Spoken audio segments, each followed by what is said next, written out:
Wow. Looks like the gang's all here. Y'all just been waiting on me. It's 7 o'clock. It's time to go. Welcome, everybody. It's good to see everybody tonight. I won't dilly-dally and spend a lot of time. I have two things. Our stars of the week. Let's see if our stars of the week showed up. Well, there's one. And let's see.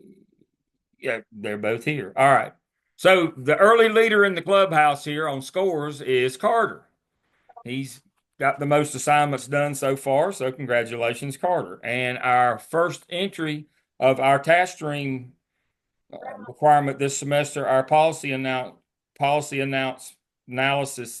evidence is Kishana. She is the first one to turn one of those in. So it's just my way of reminding you every week that I don't do lates or any of that business. So just keep up with your work. You know when you got time to do it, so that's very good. I read all of it, as you notice. I grade every day, and I've read all of your replies. Um, all of them have been good. Some caught my eye, and I commented. That means you're a star of the week on the weekly assignment when I commented. Um, I wanted to tell one quick story to follow up on something that Christian said in one of his on the policy actors.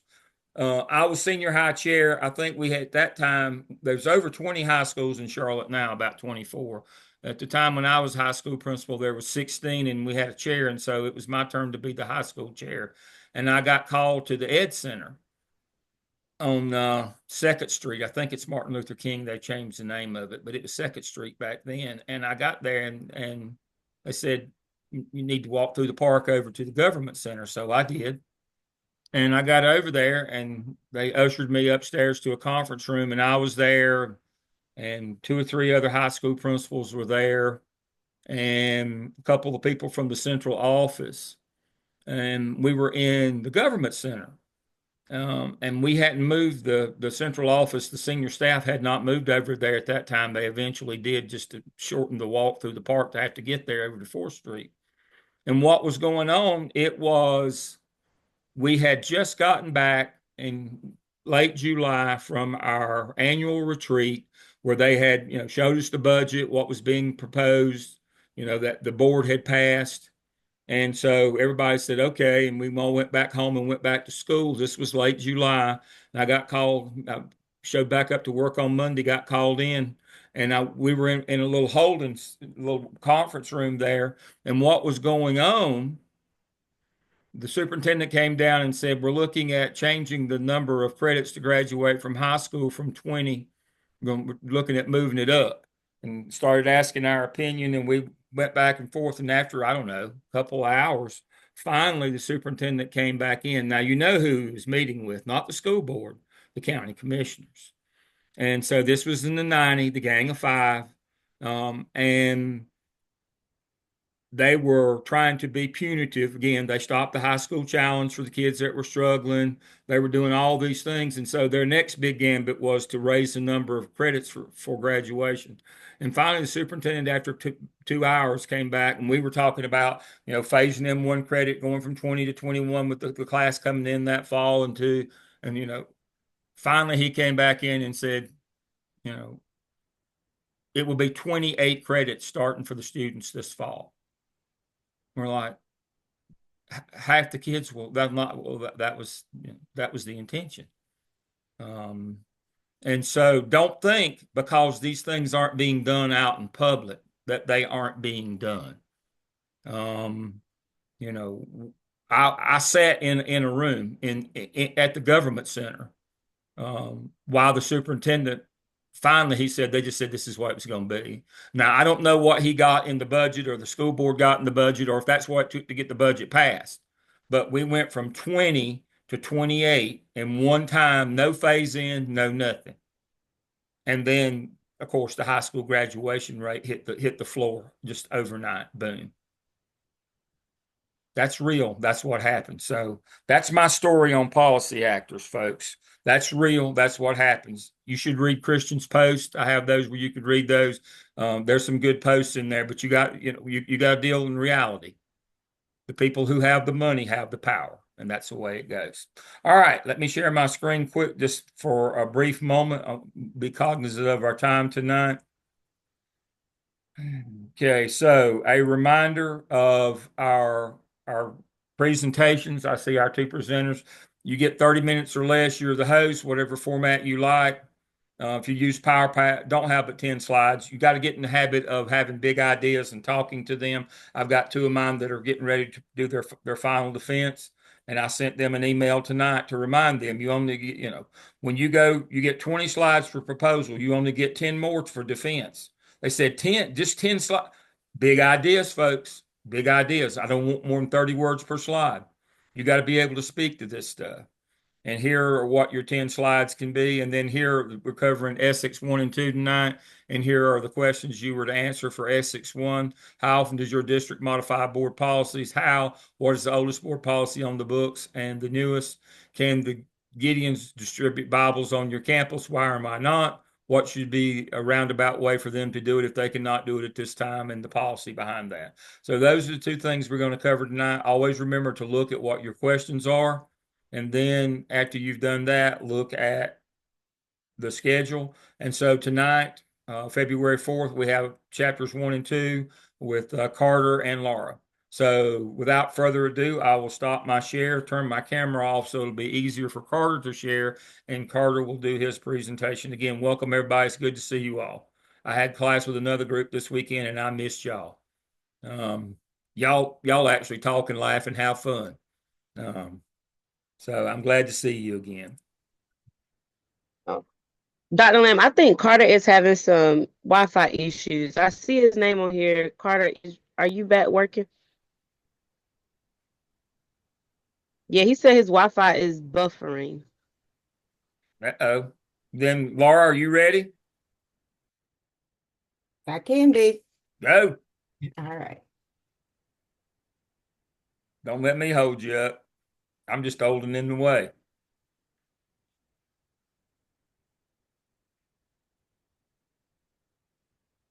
Can you all see my screen now? We can. If you could make it a little bit bigger. Remember, Yeah, I'm I'll make old. it bigger now. My eyes aren't as good as they used to be. All right. All right, and you can hear me well. We All can right, hear you. good.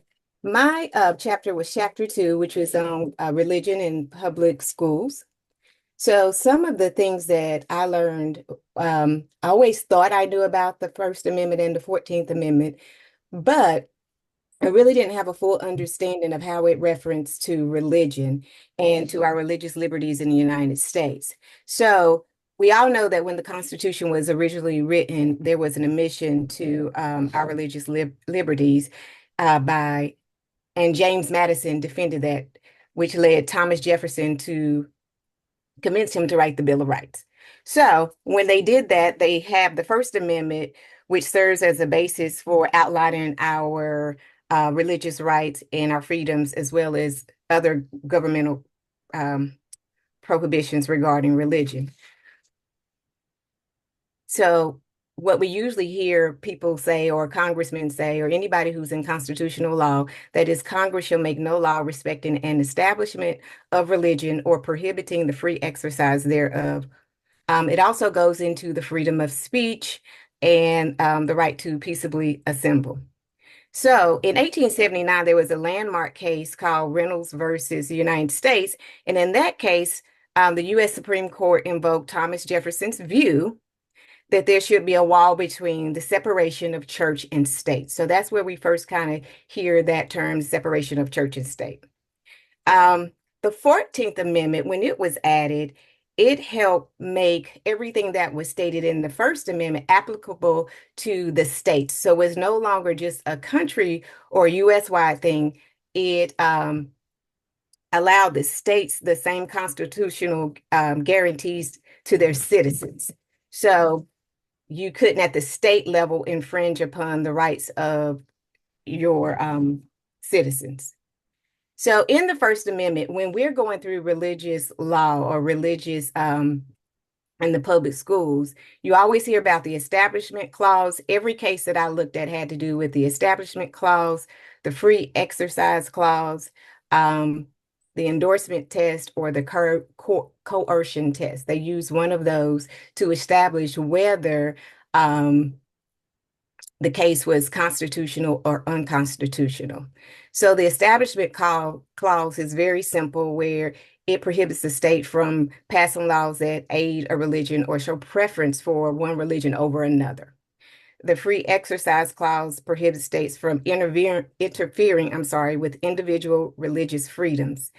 And in the public school setting, we have to always maintain a neutral standpoint, because when we don't, that is where we can see ourselves get into some legal trouble. The endorsement test is used to determine if the government unlawfully endorses or disapproves a religion, and it usually goes right along with the establishment clause.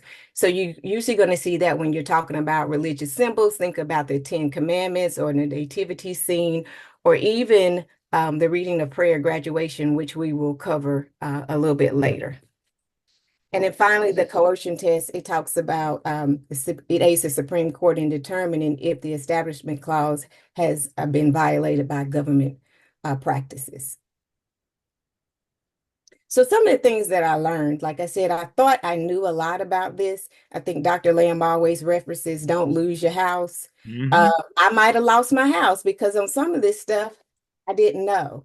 And that's no excuse for us to be out here operating blind. So I'm kind of glad I had this chapter.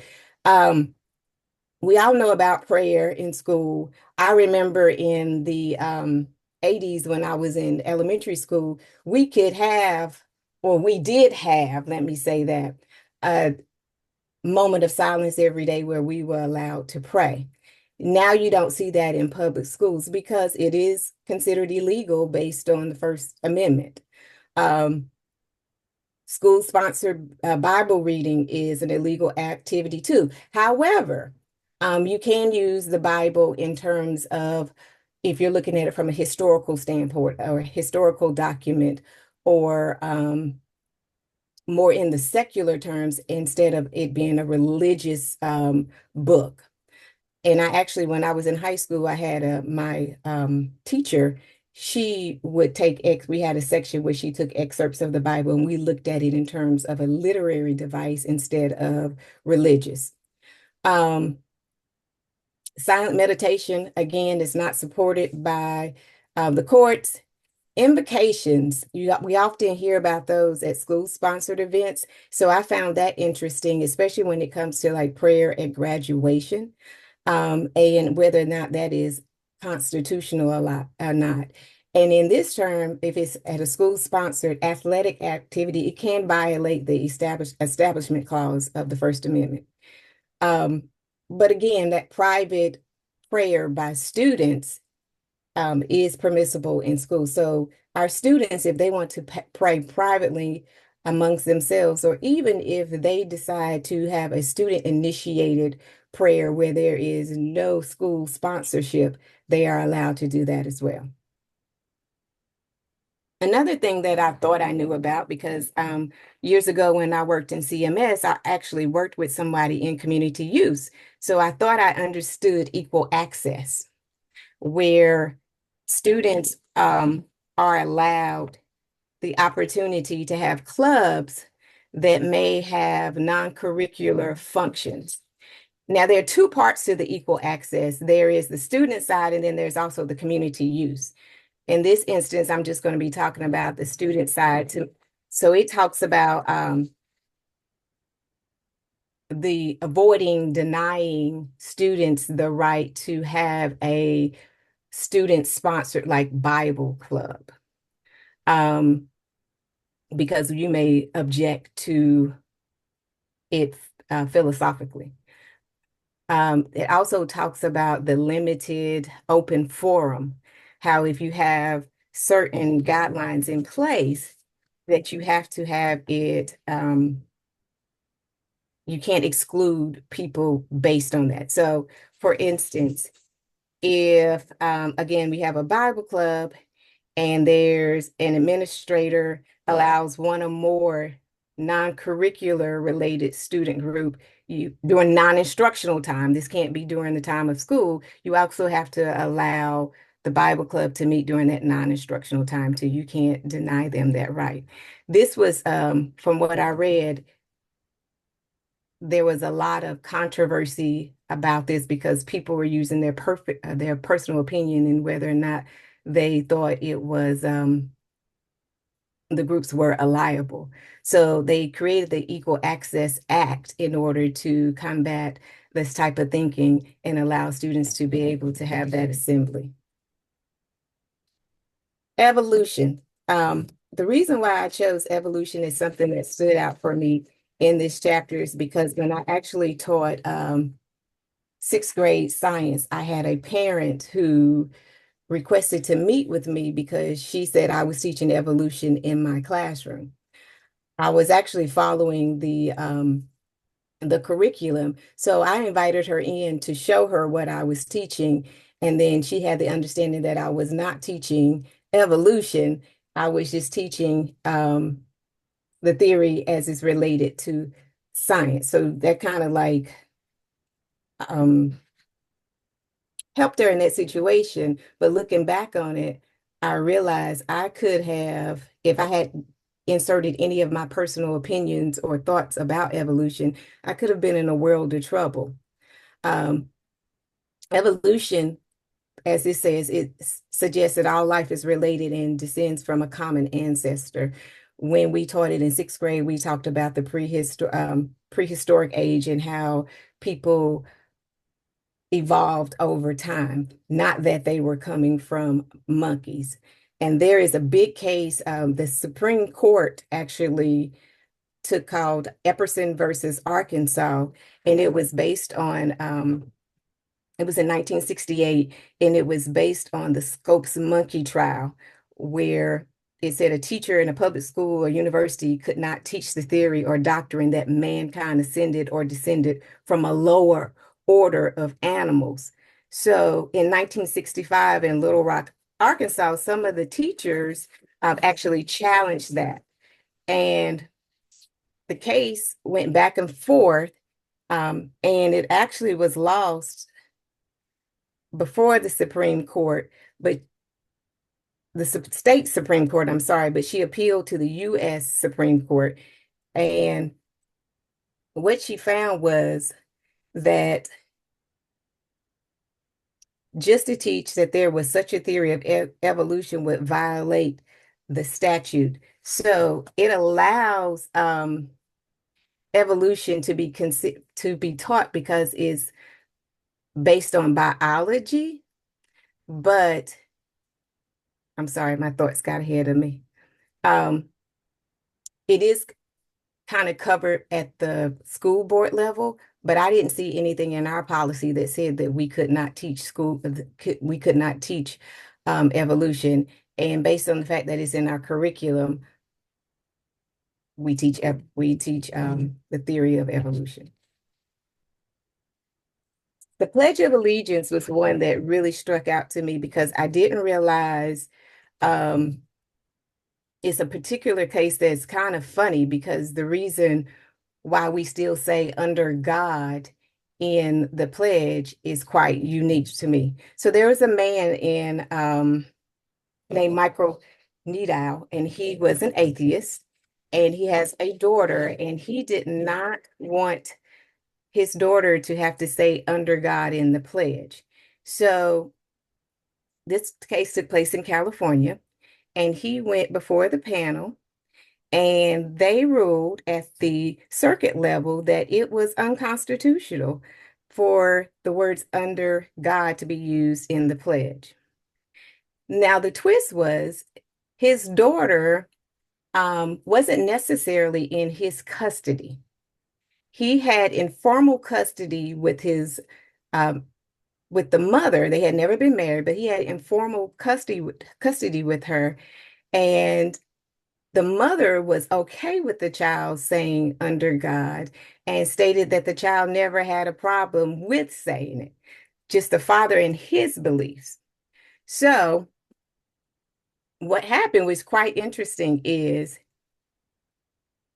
the this case went all the way up to the up to the Supreme Court with President George Bush, who was the president at that time, along with the U.S. Congress, being one of the defendants in this case. And that's something that stuck out to me because I had never quite heard of that. So you had the state of North Carolina, the state of California, the school district, the U.S. Congress, and President Bush. And President Bush was urging the Supreme Court to stand by leaving under God in the Constitution. So what happened is quite interesting.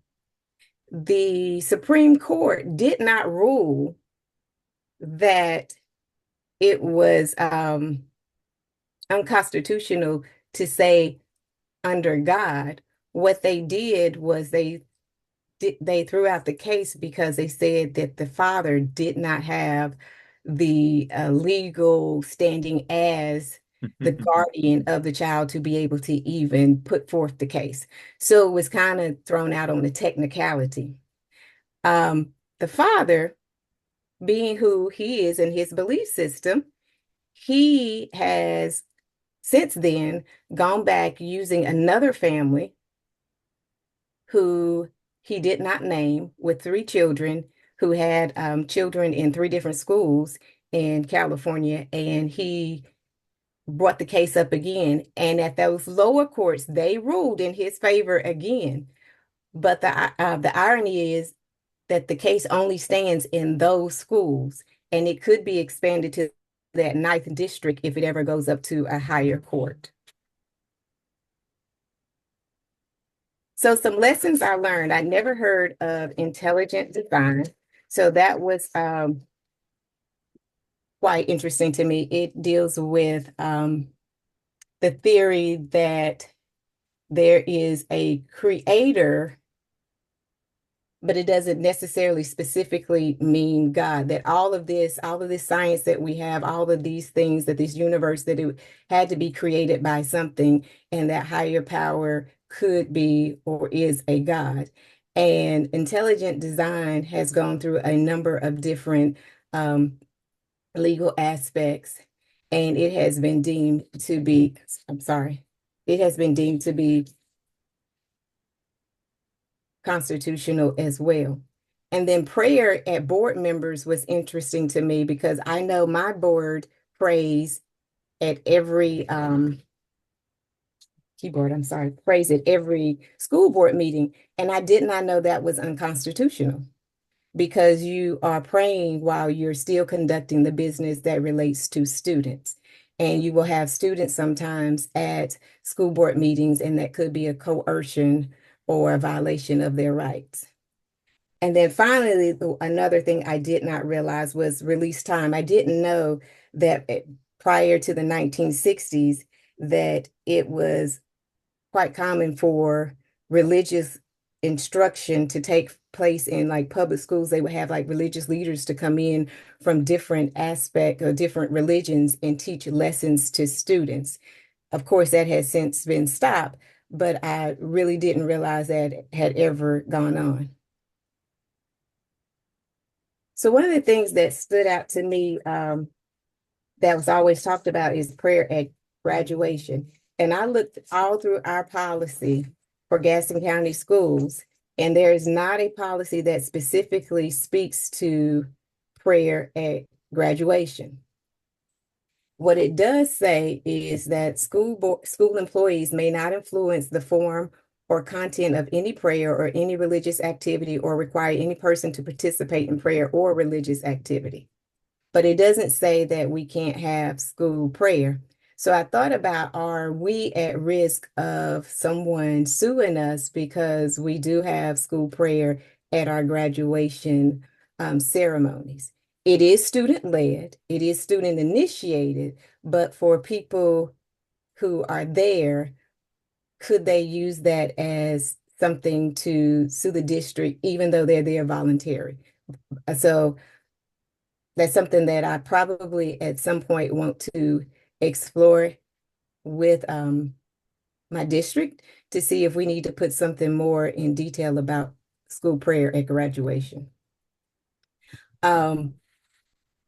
Another reason why it's very important, because there was a court ruling, Engel versus Fatal, that it ruled that the daily recitation of prayer was unconstitutional, but prayer at graduation was okay.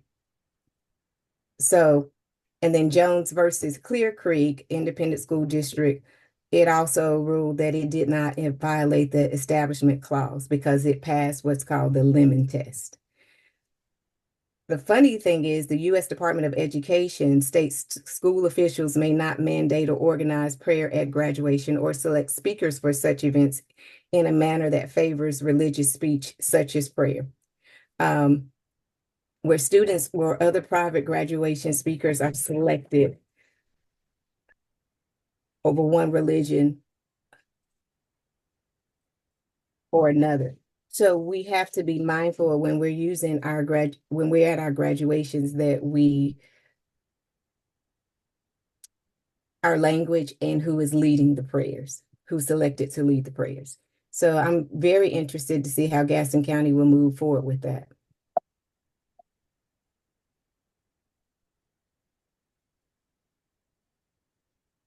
Finally, my questions, sorry, are they not coming up? Can y'all still see me? Because my screen is now frozen. Yes. Okay. My question had to do with I can't get it to move forward. The Gideon Bible, whether or not we could have the Gideon Bible on campus. And based on Tudor versus the Board of Education, a borough of Rutherford, New Jersey, it is illegal for the Gideon Bible to be distributed.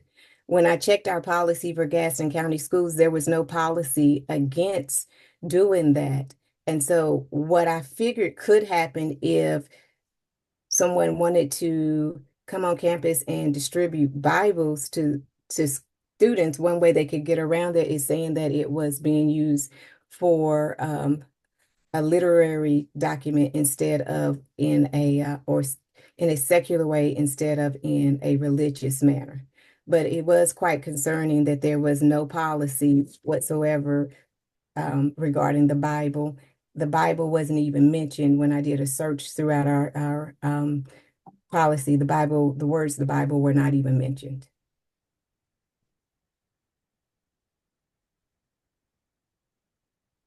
And I think that covered all my slides, if I could All get right. them forward. You can stop your share. We'll talk a little bit. Wait a minute. My screen is kind of, There we go. okay. All right.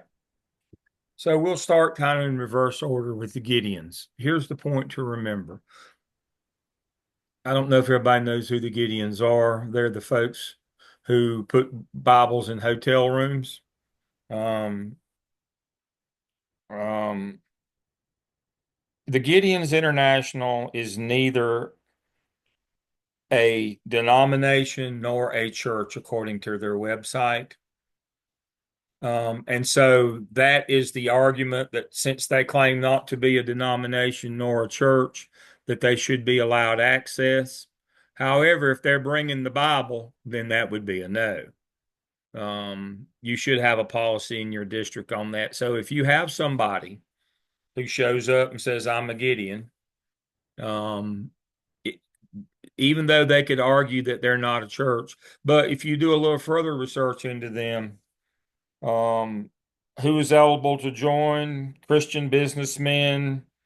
You must be a Christian.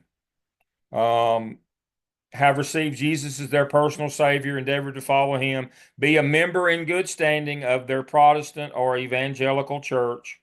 And so it is an extension of the church. So while they claim not, it's kind of a legal loophole. While they claim not to be a church, you have to be a church member and you have to be a Protestant. So that would exclude them. And even if they came and said, we're just doing this for the English class or the biology class, no. You still are here, you're a representative of a church, whether you want to acknowledge that or not. Now, personal note, I am not anti-Gideon. My father and my uncle were Gideons. But that doesn't change the law. It's not a personal thing. Again, they're trying to use semantics, but in the end, there is a court case that says no. And that's what we do is follow law and policy. So make sure you understand um, that if it quacks like a duck, it's a duck, whether they claim to be a duck or not, whether they claim to be a church or a denomination's immaterial. They are. All right. Standing. When you go to court, you must have standing. That means you must have direct knowledge or involvement. Um, now, two famous cases that I have referenced. Well, I didn't reference the Scopes trial. Um, Scopes trial was actually not really. It was kind of a fraudulent thing. This young fellow was hired to go to Tennessee. Uh, the way the law works is you must have a local case. It goes to the district, then it goes to the circuit, and then it finally works its way up to the Supreme Court. And so this Scopes fellow was hired to go to Tennessee to teach a lesson on evolution, to try to have the Butler Amendment, which banned teaching evolution in school. This was in 1925. There's a lot of debate that he never actually taught the lesson, but anyway, it did what it intended. He lost. They went to the Supreme Court, and of course, the Butler Amendment was struck down. Williams Jennings Bryan was the big person, and Clarence Darrow was for the defense, of course. One of the more famous court cases in the world. But what's to be learned out of that is standing. Um, the Swan case in Charlotte, busing for 30 years, I referenced that, was overturned by the Capuchon lawsuit. And 30 years later, in 2001, the fellow was hired to come from, he came, ironically, from California and filed the lawsuit and moved his daughter there in order to do that. So you have to have standing. You must be the legal guardian. You must reside there. And so you see a lot of that now, that you bring in people from outside because nobody's going to sue locally that lives there because they'll burn their house down. And that speaks to some of the things that go on at ball games and board meetings. Yes, they're illegal, but nobody challenges them. That doesn't mean they aren't illegal. That means if somebody comes in, you will lose. It's just people from there are afraid, or it's just tradition, are afraid to do that. But all those things are illegal. All that stuff is illegal. You got to know that. Just because it's locally accepted, that won't help you when you go to court. Butler Amendment. And Laura made me feel a million years old. Appreciate that. When she said she'd never even heard of having religious instruction in school. When I taught school, I am so old, we had a Bible teacher, Miss Ari Smith, taught Bible um, in school, in public school. She was paid by the local churches, and she taught Bible in the high school. And she was the kindest person that ever lived. Some of them thugs that we had, she couldn't find anything else to say about a kid. She'd say, "Oh, he's got pretty eyes." And so, yes, we used to do that, but no more. That is true. That did happen. And appreciate you pointing out how old I am. And then the last thing I wanted to cover: be careful in your manipulations on student clubs. Now, the one that I use in the MSA program is the Gay Straight Alliance. I have a case study. Jimmy and Willie, um, they they want to come to prom as couple. Can't ban them from the prom. You got to do that. You got to let them come. But the extension of that case is they want to start a gay straight student alliance. Well, here's a trick that I don't know. I might have even used myself. Do as I do, not do as I say, not as I do. So one of the rules for any extracurricular club, whether it be the Beta Club, the Key, and a Beta Club is curricularly based. But what about Key Club and Monogram Club and some of these others? Well, one of the rules that all high schools have is they have to have a faculty sponsor. So if a group of students got together and said, we want to have a gay straight alliance, and if they couldn't get a faculty member to sponsor them, what would you do as principal? Would you just say, well, your idea dies on the vine? Or would you assign a faculty member to be their sponsor?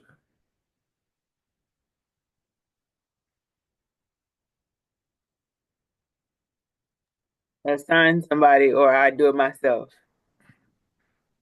See, I know. I told you I love chastity. See how smart she is. Sign somebody or do it yourself. Yeah, because you can't. That was one of the things that Laura talked about in her first slides there. You can't manipulate those kinds of things. Um, and you can't use that as an excuse or manipulation. Oh, we'd love to have it, but we don't have anybody that would sponsor it. What authority does in contract authority does the principals have?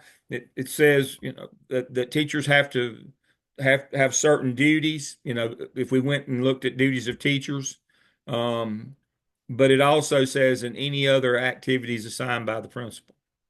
That means you have to do it. It's right there in the law. So if kids came to you, whether it be the Gay Straight Alliance or Bible Club or something that you thought you got to find them a sponsor. No, that's just the way it works. You got to find them. Now, if they want to go to the flagpole at lunchtime on their own, can you ban them? No. The issue becomes they go to the flagpole at lunchtime, to have their gay straight meeting or have their Bible club meeting around the flagpole. What if they don't come back to class? And that happens a lot too, or they walk out. That's one of those you need to consult. Your district needs to have a policy in place. What happens when kids walk out or go to one of these meetings and don't come back? Um, one of the things that I would say is your district probably needs to pass a policy that all extracurriculars are extra, that they can't happen during the day, that your clubs have to meet at. So if they don't come back, there's no coming back to class. Once they leave, they're out of class anyway. That's how you address that. That would be my recommendation. Is when I was in high school a million years ago, uh, had to walk 7 miles to school uphill both ways. We actually had club day where we ran a modified schedule and had all of our extracurriculars during the day. That leads to a lot of problems. We finally got smart enough to stop that. We finally got smart enough to stop that because kids would go other places other than the club they said they were going. And boy, it led to a lot of problems. So, number one, make sure that you aren't doing any, and I do mean any, extracurriculars during the day. Make sure there's a policy. If you're a principal or in the district, you need to have a policy that addresses we do extracurriculars after school. And you don't get into that. Well, we went to the flagpole for our prayer meeting and we were late getting back or didn't come back, or our Gay Straight Alliance meeting. I kind of got one on either end of the scale, right wing, left wing here. Regardless, we have to treat them the same way. But the trick is have a policy that you don't do it during the day and you don't get into that. Now, if they walk out of class, that's just straight discipline problem. That's pretty easy to deal with if they just do a walkout. But the problem is we went to meet and didn't come back. Uh-oh. Now it starts getting really, really problematic. And so the way to deal with that is no groups meet during the day and have that written in policy. No groups meet during the day. So I think that's all the notes that I had. It's a very good presentation, Laura. Um, Understand that a lot of places break the law all the time, but nobody can give you permission. When you get sued, you will lose your house. Understand that just because nobody is suing you, nobody has standing, that eventually there will be a manipulation for standing, just like the Capuchon. Nobody in Charlotte was brave enough to fight Swan, even though they all hated it. All the crackers hated it. Pardon my language, but they didn't like it. But, they went out and got an outside guy and got him some security. And as soon as the case was over, he moved back to where he was from. He just came in, they paid him to come and do that. That's what we're talking about so that he would have standing. So don't think that like I said, nearly 100 years ago this year, people paid John Scopes to go to Tennessee to get standing to fight the Butler Amendment, which prohibited the teaching of evolution. So it happens on both sides of the aisle, right and left, conservative, liberals, what I'm talking about. But as soon as somebody with standing says this is wrong, I'm suing, doesn't matter that's just how we do it in our district. That will not save you. That's a hot topic in the unemployment line. So just understand that. If you're in a position to make policy, make it. Make sure that you protect protect the people that work in your district and work for you. That's your number one job, to protect them. All right, very good, very good. We're actually not bad on time as well. Carter, are you ready now? He's ready to go. Let me turn my Yes. camera off. See if that'll help you to be able to share better.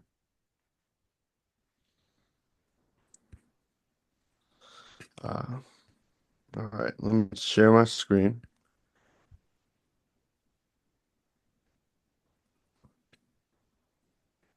Well, nobody can see that, can you? Yeah, we saw that one. Oh, you saw this. Yeah, Yes, we major can. Oh, topic number 5, legal frameworks affecting. perfect. Perfect. We got you. All right. Cool. Yeah, my power went out, so that's why I lost connectivity. So it's back on. Thank God.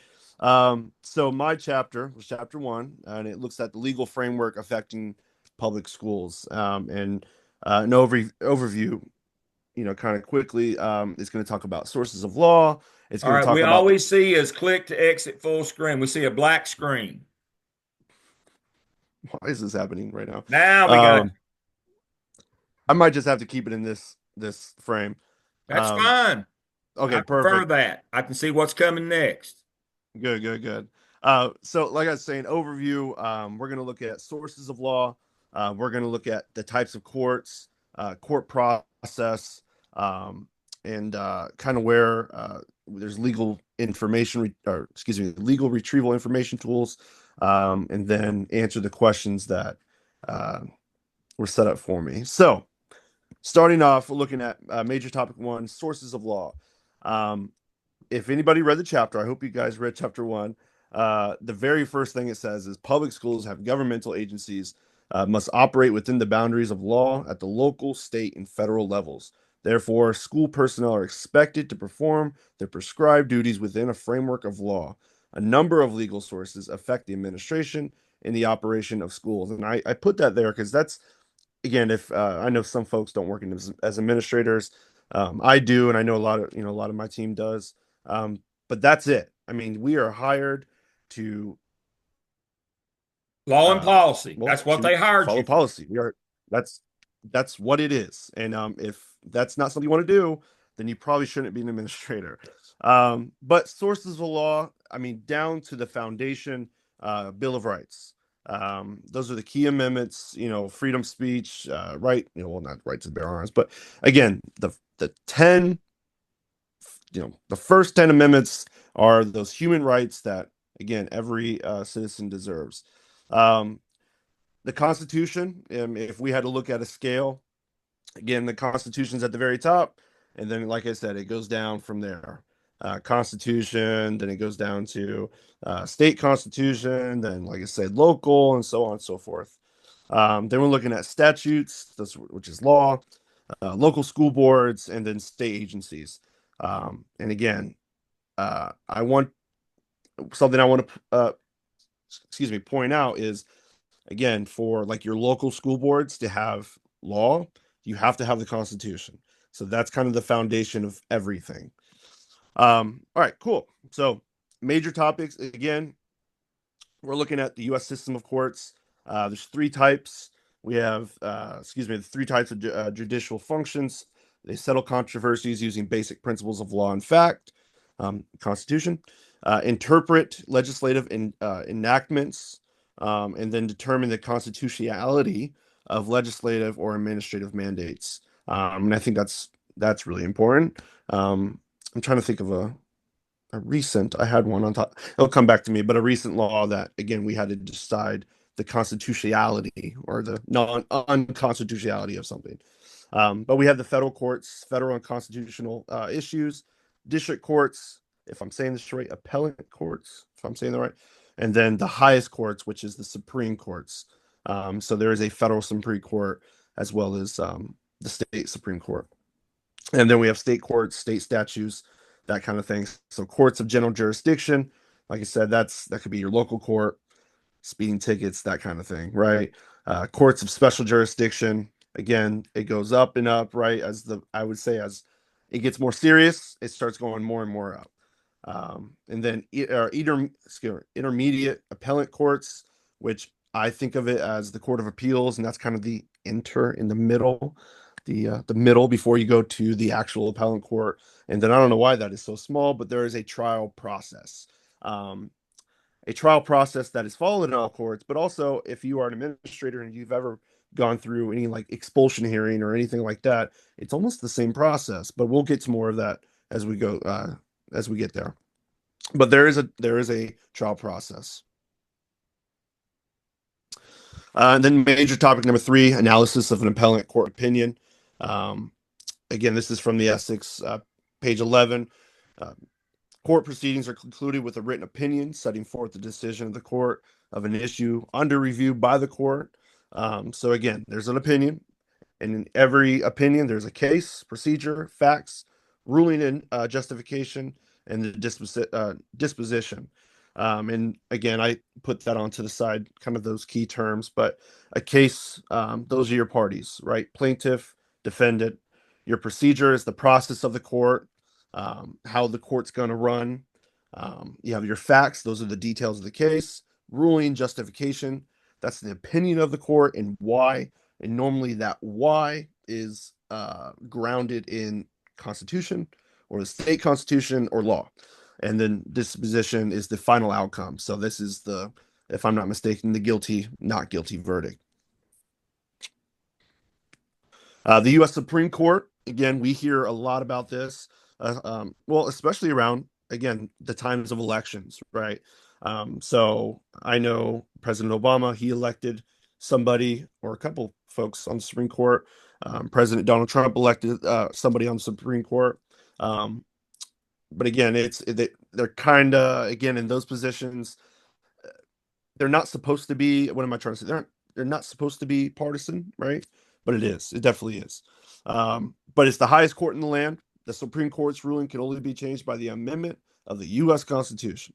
So again, like it is grounded in the Constitution, and those justices, excuse me, are appointed to life terms. And again, they do that so that I read it in Essex. Oh my gosh, So they won't be subject to pressure or that's political or right. partisanship. That's right. They have an appointment for life, and with the Right. idea being that since they're not elected, they're appointed, and Right. that you can't, they wouldn't be subject to undue influence. Right. That's Yeah. the whole notion. And then we have major topic number 5. And again, this was kind of this is a legal information retrieval system. So there's 2 primary legal information retrieval systems, are Westlaw and LexisNexis, if I'm saying that right. Both are used for legal research. Again, these are used to cite case law, state and federal statutes, and administrative codes, as well as law journal reviews. And then LexisNexis, Lexis, if I'm saying that right, provides legal content for newspapers, magazines, and legal documents. So again, that was kind of the general overview of the chapter, and then it goes into what did I learn, and I thought I knew this, but I didn't really. I don't think I understood how much all law, like I said, is grounded in the Bill of Rights and the Constitution, and I see that even in school law. I've been an administrator for 2 years, so again, I'm definitely learning, and I didn't realize how much I didn't realize as a teacher how much policy affected choice and school. So when I was able to, switch over to that position I am now, I feel like my life revolves around policy. I mean, if you guys feel like that, but I feel like every decision that I make, I'm either looking it up to see what the law is, or if I'm making a decision, I'm making sure that it's grounded in our policy and in law. And like due process, All I right. mentioned earlier the expulsion hearings. That is due Yeah. process. So when we are, removing a kid or recommending a kid to be placed out of a school, again, that is that process we're going through. All right. When Carter said he looked, How is it used in Cherokee? Yes, sir. when Carter said Sorry. that he was looking up law and policy, and that guided his actions. I've covered this when we were together last, but let me make sure that I reiterate this. What he just highlighted is the difference between substantive due process and procedural due process.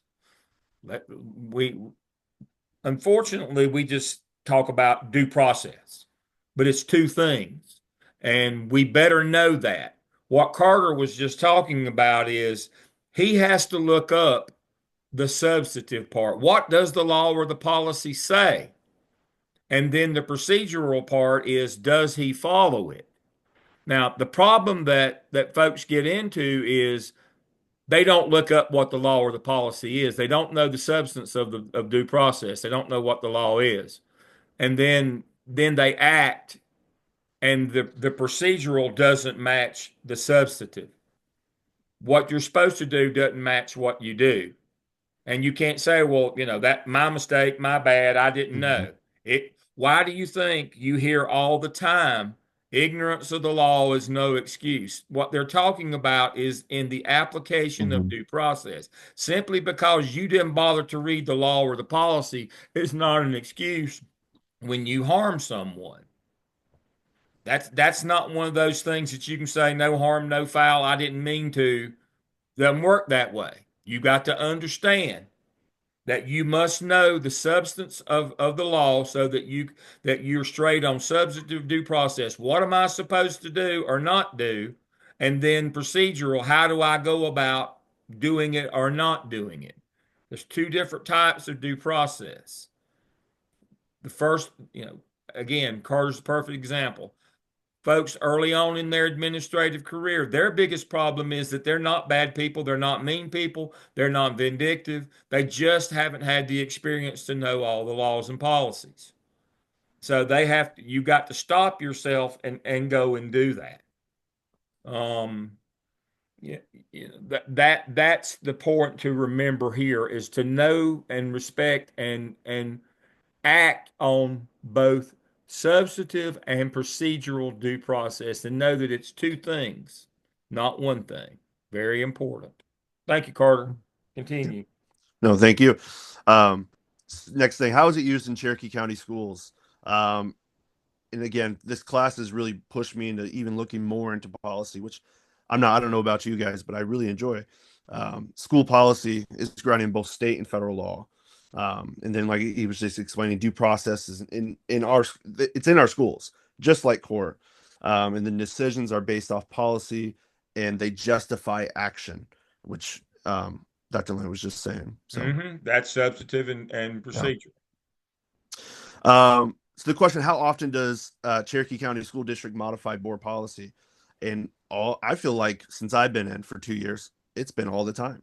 Yeah. Um, we actually have a meeting Wednesday, or excuse me, tomorrow, that we're actually going to modify our code of conduct. Yeah. Because there are some things that, man, I'm trying to think of. There are just some things that don't exist anymore that existed 20 years ago, Mhm. that just don't make sense having. And then, we're gonna, like I said, we're gonna modify discipline, we're gonna modify consequence, that kind of thing. So, all the time. Something that did just come up in our district was board member pay. And the board used policy to pay themselves more, which a lot of people were kind of upset with. But again, it was written in policy. They were able to they were able to make that decision for themselves. So, which is, we'll get into all that. But then I mentioned the expulsion process. Actually, I think in South Carolina this year, when we are going through that expulsion process, last year, uh, the parents, or the I guess the family, they were not able to see, if like camera footage, without blurred faces, without, they didn't have access to that. There's been a change this year to where that is definitely, you could do that. If a parent or a guardian requests to see it, they're able to see it during the hearing without, like I said, the blurred faces. And so again, they're essentially seeing other students, which has been interesting for as far as for my job. Because again, some people recognize, and it's a mess, but again, it's law, so we got to follow it. And then again, my questions were, what is the oldest policy on the books and what is the newest policy. And the oldest policy that I could possibly find was 1974. Okay, July 26, 1974. And it looks at student attendance, and the law was state law requires all children between the ages of 5 and 17 to attend public or private school or kindergarten approved by the State Board of Education. And it talked about entrance age, which I feel like I'm always telling my students, you literally have to be here. It's by law that you have to be here. And then now I have, the policy to reference, so it's good. And then the newest policy, we talked about this in class, but the newest policy on our books is the cell phone policy, which again, it was created and adopted by South Carolina this year, and then we implemented it, or excuse me, last year, and we implemented it in January. Which again, it's going how you would think it's going, but it's I feel it's gonna. I mean, that's the best way I can say it. I mean, but it's going to be all right. I mean, these kids they're finding out they can survive, and like I said, that was adopted November 11th of 2024. And that is my last slide. Very good. Yes, sir. All right, if you'll stop your share, I've got one point I want to make. And one overarching question for you tonight. Alicia, you mentioned the cell phone policy when we were together last. How's it going in your district? I mean, for the most part, it's going okay. Where it gets tricky is, like Carter will say too, it's at lunchtime. That's where our concerns are. That's where the kids, that's where it becomes difficult is that cell phone being out, because it keeps them entertained during that lunch period. So if they're not being entertained, then they're looking at other things, and that's where we do have fights and things that break out. Yeah, unintended consequences. They're going to find a way to amuse themselves. Mm-hmm. Yeah, keep us posted on that. I'm interested in that. I think one of the things that we don't do enough is, especially as school administrators and policy folks, is understand unintended consequences. If this, then that. And so I'm interested to keep up with that one. All right.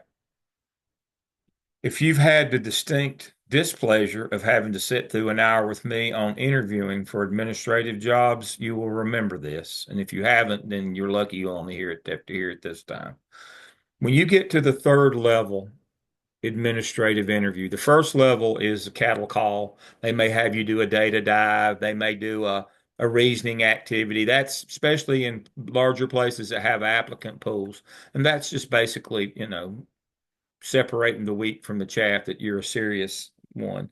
Then the second level interview generally is a group interview with civilians, parents, community members, those kind of people. And what they're trying to see can you communicate with various stakeholder groups around the building, and not end up calling them stupid, using acronyms that they don't understand. Oh, you won't get that, that kind of thing.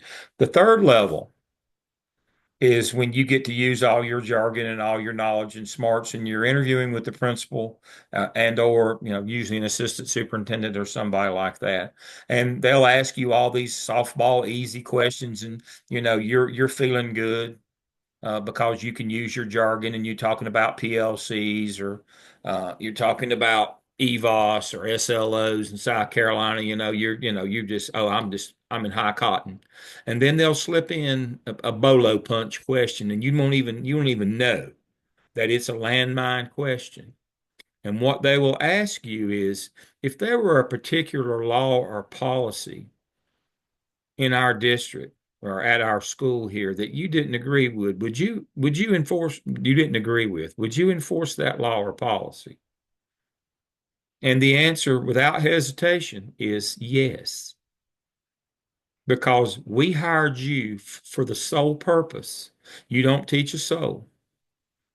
You do not teach a soul. I had a principal in this weekend's class. He's down in, where's he, in Harnett County? He did, and we talked about that. You don't teach a soul. They hired you solely to enforce law and policy, period. You got to know what it is, and you got to carry it out properly. And so I'm glad Carter brought that up, and as a young administrator, he understands all of his spare time should be learning law and policy. There are three types of negligence. Nonfeasance, had a duty to act and didn't. Happens a lot if you don't know the law or policy. Misfeasance, you did the wrong thing. You didn't know it was the wrong thing, but you did it anyway. That again, you didn't know the law or policy. Or malfeasance, you knew the law or policy, you knew the substance, and you refused to enforce it anyway. You intentionally did the wrong thing. All that circles back to law and policy. All the world is law and policy in our world. That's what they hired us to do. All right, now here is your pop quiz for the evening, and I'm watching our time. I'll be brief. Recently, because of the hurricane in North Carolina, colleges, universities were allotted some hurricane funds to help with tuition support for some of the folks in those counties. We have some of those folks at Gardner Webb. It's only for undergraduate students, but it came to us and it came to the individual colleges where these, within the university. And so we had a meeting, and the question was asked, how should we divvy this money up? Should we give it equally to everybody, or should we give it according to how much they were hurt during the hurricane, how much harm they had? And so we had a young faculty member. This is his first year. He's just out of university. I don't know. I can't tell how old people are. Yeah, I wouldn't say I didn't say that he was a kid, but what I did say is had a milk mustache, and I could still see the scab on his booster shot. He looks 12 to me. But he said, "Oh, we ought to figure out. We ought to differentiate the money." And I said to him, "How?" Well, we interview these people to let them into college. I mean, we're expert at that. But I said, are you expert at figuring out monetary damages from a flood? Well, no. But I said, don't you think if we wrote that in our policy that we would have to have some standing, some legal expertise to make that decision? And he said, I guess we would, wouldn't we? I said, do you have any? He said, no. I said, well, then that wouldn't be the right thing to do. The only defensible way in court, unless we, hired some people who could do this, would be we give the money equally. You got to be careful with your policies. Just because you pass them doesn't mean that people won't contest them or sue you over them. You better make sure that they are sound and defensible. And that's my final for the evening here. If you're a person in charge and you're doing law and policy as you move up into the organization, if you're Sarah sitting on the school board, just because you can doesn't mean you should. Just because you passed a law or policy does not mean that people won't sue you or challenge you on that over the constitutionality, as Laura said tonight. So too many folks think, well, we all voted for this, we can do that. Yeah, you can.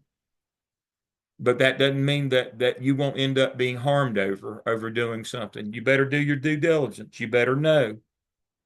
I understand that I can't go, I'm in the West, but I can't tell, I don't have the expertise to sign this much money to this person versus what they lost versus this one. I'm not in that business. So I'm not going down that policy road. I understand where it goes. I can make a decision or vote on whether a student is now ready after 2 years to enter into the College of Education. We have a rubric. Then we're supposed to be experts at applying that rubric. We have a rubric when they come and apply. We look at their grade point average. We look at their courses. They do an interview. They have certain things that they have to submit to us. We have a rubric with a score that we are expert at. We can defend that. If we let somebody in or we deny somebody and get sued, we have expertise and a policy and a process that we can defend in court. It's been vetted by our legal team. If you don't, you're putting your house at risk. Is my benediction tonight. Just because you can doesn't mean you should. All right. We didn't run much over tonight. We did pretty good. It's only 8:04, so we did well tonight. I appreciate both presentations again. Our stars are Kishana and Carter of the week. Work on your work, get it in. I grade it every day. I love to read your stuff. I generally make comments. I'll take some time, one or two classes in. I'll sit and we'll kind of review some of the things that have caught my eye when we have a night when maybe we have a little extra time. I don't want to take any more of your time tonight. I appreciate you being with me. As always, thank you for choosing Garden Web, and I'll see you next time. Good night. Hey, Dr. Lamb, Yes.